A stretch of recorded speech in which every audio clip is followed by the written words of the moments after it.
Hop. Bon.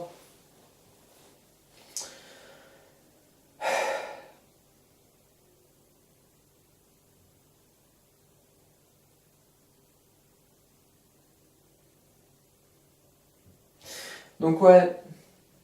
Et puis, en fait, j'ai peur aussi que c'est... Enfin, la question d'autogestion, elle est intéressante, mais dès le moment, en fait, où, justement, on est obligé de créer un milieu, quelque chose comme ça, il y a... Bon, bah, on est toujours dépendant de ce milieu aussi, hein. Enfin, je sais pas, La question, c'est comment créer des espaces d'autonomie qui laissent une part à l'individualité, quoi. C'est vrai que... Enfin, je suis un peu surpris de voir autant de professeurs qui parlent de partage, de dire voilà, de partage, il faut être en communication avec les autres, il faut créer du lien, etc. Bon, moi, enfin, je commence un peu à me méfier de ce discours-là, en fait. Je, parce que c'est bon, je pense à d'autres trucs, mais je, moi, ce que je vois, en fait, au contraire un petit peu, c'est que j'ai des fois du mal, en fait, à justement trouver du temps pour être un peu plus seul, pour être un peu moins avec les autres, pour être un peu moins dans ce truc-là, pour être un peu moins sollicité. J'ai l'impression, en effet, d'être beaucoup... par exemple, même là, j'arrive même pas à faire les dernières vidéos, là, elles ont toujours été un peu coupées. Là encore, je trouve que ça va parce que je suis dans un rythme où j'arrive à prendre le temps, à pas m'engager dans trop de choses, même en dehors de l'ESI, pour l'instant je me calme, mais en même temps il y a des projets qui vont me rattraper assez vite, je crois. Et, et c'est vrai que, en fait, je crois qu'on c'est comme si on avait, enfin en tout cas pour moi, j'ai un peu de mal à trouver des temps vraiment d'individualité, de trouver des temps où je peux être un peu tout seul, où je partage pas justement, où je me dis non, stop. Euh, je crois on est facilement aussi aliéné aussi par les autres, par le regard des autres, etc. Et que c'est comment faire pour partager une individualité, mais aussi pour qu'elle puisse se construire, pour partager une individualité, mais qu'il ne soit pas non plus rattrapé par l'autre. Enfin, c'est un peu le...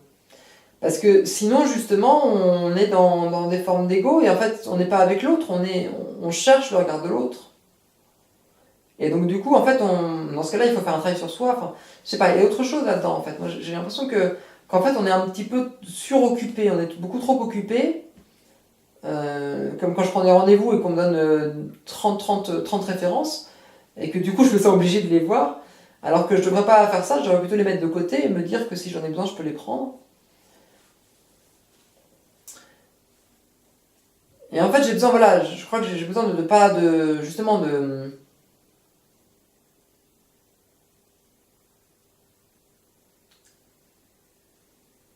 d'être dans un moment de retrait aussi, un petit peu. C'est important ce moment-là aussi, d'hibernation, la question d'hibernation, quoi. Comment hiberner aussi. Et de construire cette individualité, de pas.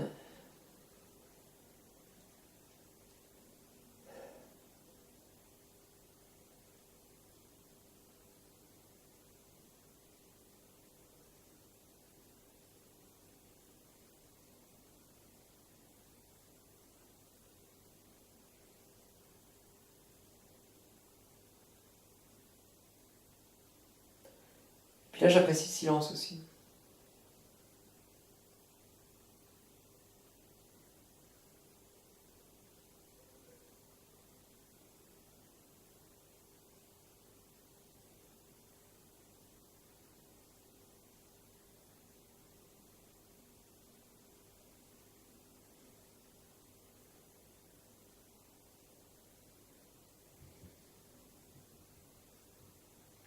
Parce que c'est peut-être ça aussi, c'est vrai que. C'est marrant, j'avais l'impression que je parlais de quelque chose et qu'à chaque fois c'était repris d'un autre côté et c'était pas là où je voulais aller.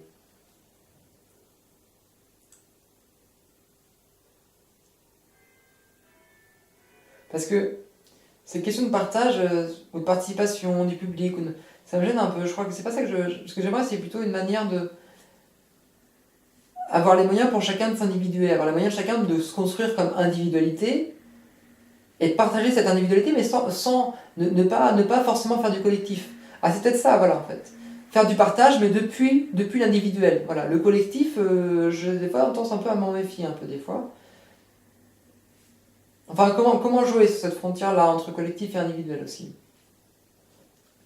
Il y a des fois besoin d'avoir du retrait, un isolement. En fait, j'en ai besoin. En fait, j'ai besoin de beaucoup, beaucoup ça. En fait.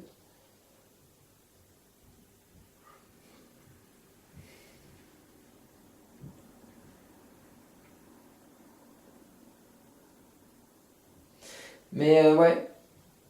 En fait, ouais, c'est peut-être plus à la question de l'autonomie, en fait. C'est-à-dire comment recréer l'autonomie pour chacun.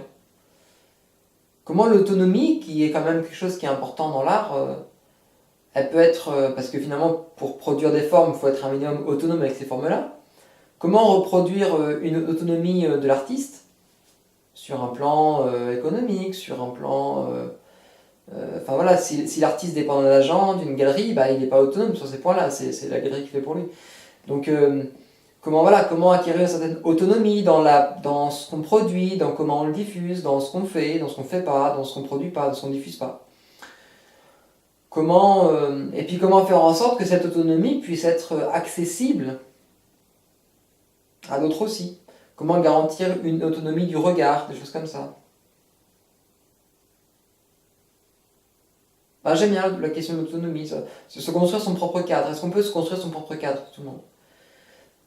Et c'était là, par exemple, où je disais voilà, que bon, bah, quand on est dans le milieu universitaire, qu'on connaît des éditeurs, qu'on a un certain nom qui est fait, on peut, j'imagine, relativement facilement, enfin, on peut éditer un livre. Voilà. Mais si je suis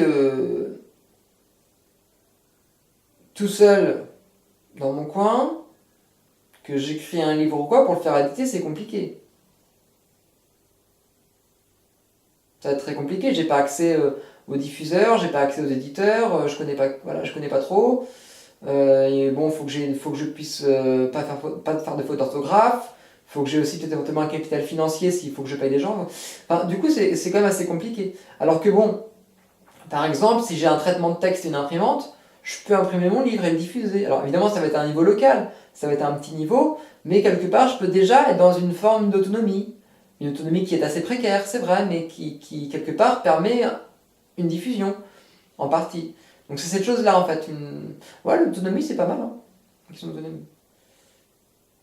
Donc du coup, bon, des espaces autogérés, voilà, mais bon, autogérés, ouais, autogéré, non, c'est vrai, espace autogéré, c'est vrai que c'est cette question-là.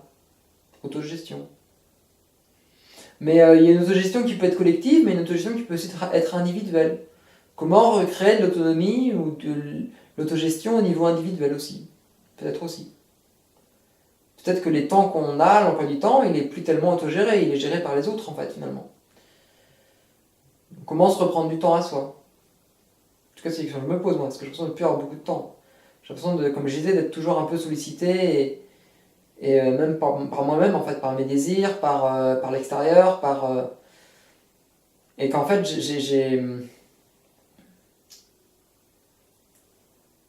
ouais, entre le quotidien, entre faire des courses, entre les cours, les rendez-vous, etc., j'apprends beaucoup de choses et en même temps, j'ai pas l'impression que je puisse vraiment me lancer dans un truc assez long, de manière un peu passive et en fait, ou sinon en m'épuisant et que, en fait, c'est comme s'il y avait trop de choses par rapport aux besoins, aux besoins. Et du coup, voilà, il y a une question de rythme en fait là-dedans.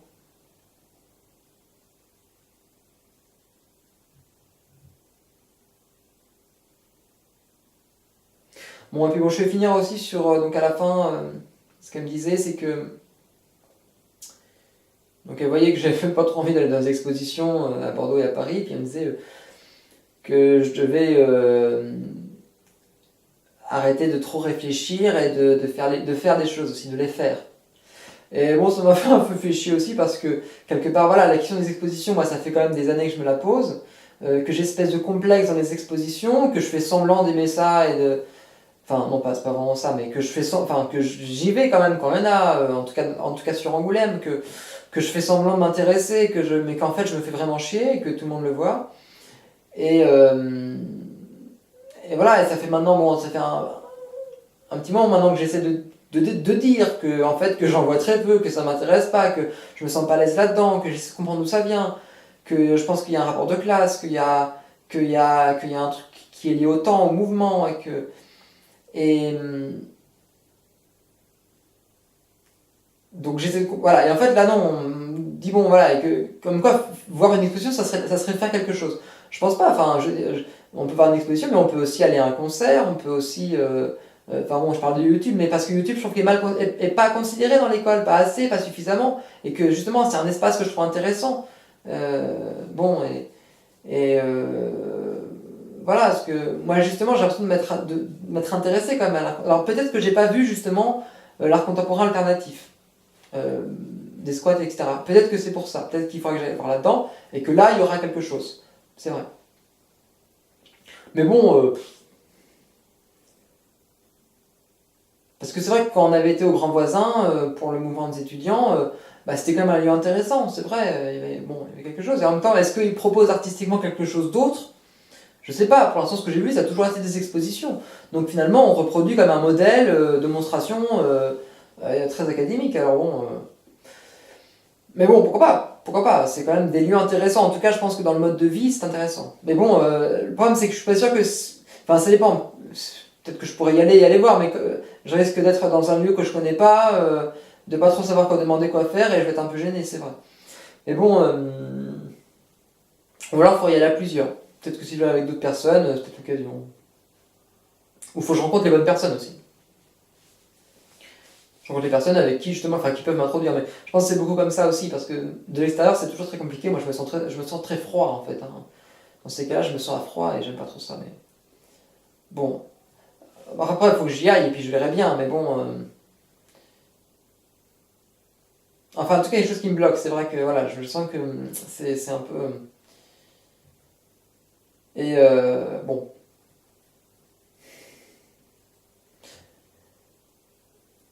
Par contre, ce qui m'embête aussi, c'est de me dire, voilà, c'est de me dire que, voilà, que je suis cette image-là, que je suis dans les bouquins, que je suis pas dans le faire. Ça me gêne un petit peu parce que quand même, j'ai l'impression quand même de produire beaucoup. Pas trop ces derniers mois parce qu'il y avait Shanghai, il y avait d'autres trucs. Mais finalement, j'ai quand même écrit beaucoup. Écrire, c'est quand même quelque chose. Alors, bon, d'accord, c'est de la parlotte, mais quand même. Bon, je fais beaucoup de vidéos, beaucoup de musique, beaucoup de... Bon, peut-être que aussi que la professeure connaissait pas trop mon travail non plus, mais en général, parce que c'est vrai que j'ai pas non plus montré grand-chose. Mais bon, moi ça me fait un peu chier parce que c'est pas non plus l'image que j'ai. Et puis en tout cas, bon, c'est marrant parce qu'on me ramène toujours à cette image d'un télo, enfin, pas toujours justement, mais on m'y a souvent ramené et ça a été souvent un complexe de me dire tu réfléchis trop, tu penses trop, etc.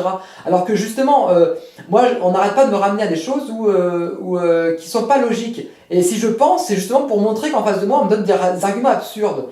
Donc moi j'aimerais justement qu'on me laisse faire les choses et qu'on arrête de me dire ce que je dois faire derrière, voilà. Et là par exemple, ce que je trouve important, ce serait de pas trop faire, voilà, donc de faire du moins, donc c'est un faire quand même.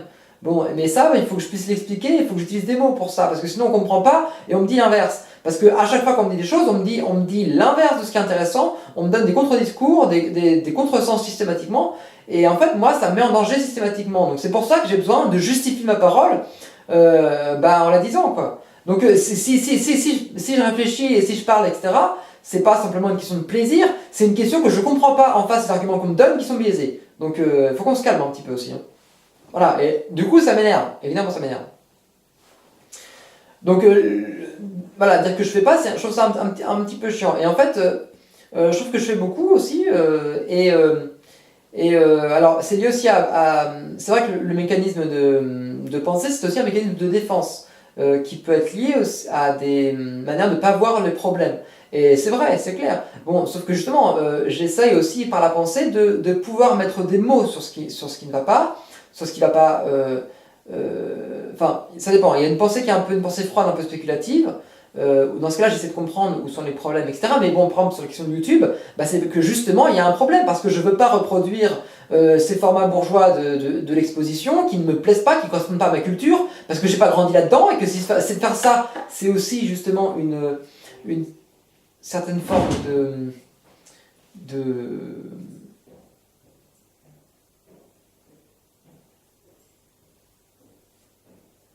faire ça, c'est aussi une certaine forme je parlais de complexe de classe. Enfin, moi j'ai l'impression en faisant ça en fait de m'éloigner complètement de ma famille, de m'éloigner complètement de mes racines, qui sont pas du tout là-dedans, de beaucoup de mes amis qui sont pas du tout là-dedans, et en fait de copier un modèle qui ne me correspond pas. Donc l'exposition, d'accord, mais il faut que j'y trouve vraiment un intérêt, et pour l'instant j'y vois pas trop d'intérêt. L'intérêt, j'ai trouvé justement dans des livres qui sont plus ou moins autour de l'art contemporain, dans des choses dans des pratiques particulières qui tournent autour de plus ou moins l'art contemporain, mais qui n'est pas l'exposition en tant que telle. L'exposition permet de montrer des choses comme ça, peut-être. Peut-être que je fais pas d'effort aussi, hein. Peut-être qu'en effet. Par contre, ce que je pourrais faire, c'est aller voir pour ensuite critiquer. C'est vrai. Et c'est vrai qu'à Shanghai, j'ai trouvé ça nul, mais vraiment nul, mais en même temps, c'était Shanghai, et c'était aussi un art bourgeois, un art marchand. Donc c'est différent, peut-être qu'en effet, dans les centres d'art alternatifs. Et puis bon, c'est vrai que quand j'avais été à Database, j'avais beaucoup aimé Database, ça c'est clair, à Angoulême, et puis aussi, j'avais beaucoup aimé aussi, ça dépend quoi, mais à Bandimage, c'était bien aussi à Bandimage. Bon, qui était aussi des friches, quoi. Même si, bon, après, forcément, on est des fois un peu en froid avec les personnes, plus ou moins, parce qu'on connaît pas trop, mais c'était quand même pas mal. Bon, c'est clair. Et de toute manière, oui, je pense que c'est les lieux aussi qui m'intéressent au fur et à mesure. Donc, je suis d'accord. Mais bon, alors la question du faire, du coup. Dans le faire, est-ce que je fais rien? Ah, peut-être. Moi, j'ai l'impression aussi que en fait, c'est pas cette question de faire ou pas faire, ou de faire quelque chose pour l'autre, ou d'apparaître. Ça me fait chier, ça, en fait, je crois, de plus en plus. Mais je crois qu'en fait, j'ai vraiment un travail que j'ai fait au fur et à mesure, et que là, qui était flagrant sur Shanghai. C'est vraiment un travail sur moi, une manière de pouvoir assumer ma position, ce que je pense, mes désirs, mes ressentis, pour qu'ils soient en accord. Et en fait, c'est chiant parce que j'ai toujours à me justifier, à dire... Et justement, dans ces cas comme ça, là, en fait, on me renvoie une image de moi que je trouve qui est pas juste, qui est pas correcte, et qui est l'image d'un récit collectif qui m'emmerde. Et voilà, j'ai l'impression, en fait, que si j'adopte un petit peu ce qu'on me dit, c'est une manière de mentir sur des ressentis, en fait, et que je peux pas les assumer pleinement, en fait. Voilà. Donc, en fait, ce que j'aurais aimé qu'on me dise, c'est oui, en effet, sur YouTube, il se passe certainement des choses bien, je connais pas. Voilà, mais n'hésite pas aussi à aller voir des expositions parce qu'il y a des choses intéressantes dedans, même si tu connais pas, voilà, tu y viendras à ton rythme, tu y viendras quand ce sera l'occasion, peut-être. Mais voilà, mais en même temps, moi ce qui m'emmerde, c'est cette centralité d'exposition. Ça, je trouve ça. Enfin, moi ça me fait chier en fait. C'est vraiment ce truc de. Ça me fait chier, mais du coup ça devient complexe. Et en fait, je crois que du coup, il faut vraiment que j'en vois. Et que j'écrive dessus, et que j'écrive comment ça me fait chier, ou comment ça me fait pas chier. Mais je peux faire un travail là-dessus. Je peux essayer de comprendre quel est ce rejet que je fais systématiquement des expositions, parce que ça revient tout le temps. Ça revient tout le temps, systématiquement. Donc je crois que je vais aller voir des expositions, et je vais écrire dessus. Et je vais écrire sur les ressentis que j'ai par rapport à ces expositions pour pouvoir faire le lien entre le ressenti et la parole. Parce que c'est vrai que, en effet, je parle beaucoup, c'est vrai beaucoup, mais en même temps, je crois que dans la parole, il se passe quelque chose qui est important pour moi, que l'acte de dire, ça devient un acte particulier aussi, puisque on me dit que je fais rien et tout, des fois je parle comme ça un peu pour ne rien dire, mais des fois, quand je parle, je dépasse des stades aussi, parce que j'ose dire des choses que je n'osais pas dire avant, j'ose parler de ma sexualité, j'ose parler de distanciation, j'ose parler de plein de sortes de je vais pas dire des tabous, mais des choses que je ressens un peu comme des tabous, comme des choses que je n'osais pas dire avant et tout ça. Et en fait, donc l'acte de parole, là, il a quand même un enjeu quelque part, un enjeu par rapport à moi-même quand même, et par rapport aussi à des situations où je peux parler à ce moment-là.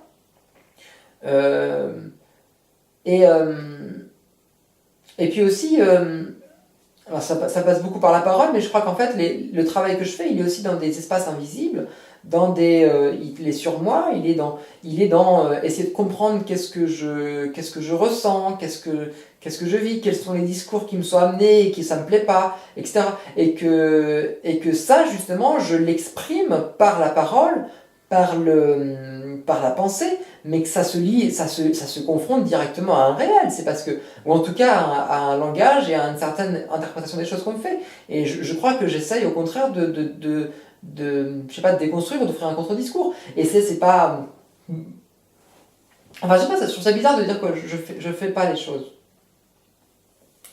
Je trouve ça un peu nul quand même, en fait. Parce que moi, ça me fait culpabiliser derrière. Et ça me renvoie encore une fois à cette image d'un télo qui fait pas du sport, qui est pas action physique et tout ça.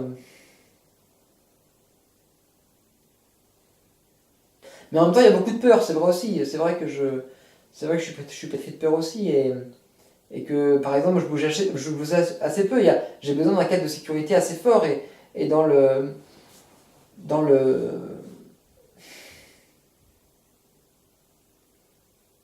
parce que bon, c'est pas vrai, les choses que je les connais pas spécialement dans les bouquins. Je les connais parce que je rencontre pas mal de gens à droite à gauche. Euh, parce que. Parce que quand. Enfin, je sais pas, j'arrive pas trop à me fixer.